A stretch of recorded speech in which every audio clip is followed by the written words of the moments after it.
Neste ano, 70 bilhões de reais saíram da caderneta de poupança. Só no mês de maio foram 12 bilhões de reais que foram sacados da caderneta de poupança. E se a gente for verificar, a surpresa é que ainda haja quase que 1 trilhão de reais na caderneta de poupança. E a explicação é muito simples. A rentabilidade da caderneta de poupança é muito mais baixa do que outras aplicações e, em vários casos, aplicações que têm um risco parecido com o da caderneta de poupança.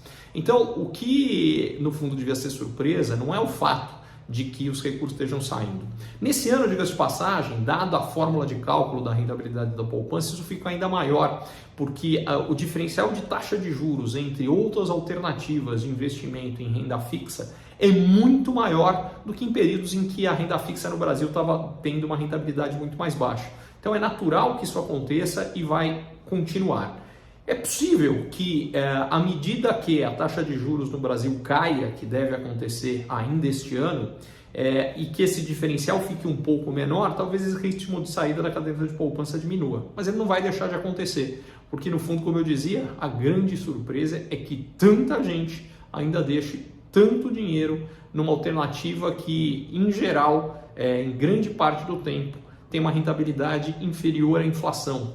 O que significa que quem deixa o dinheiro na caderneta de poupança, com grande frequência, acaba podendo comprar menos depois do que antes, mesmo tendo um pouco mais de dinheiro.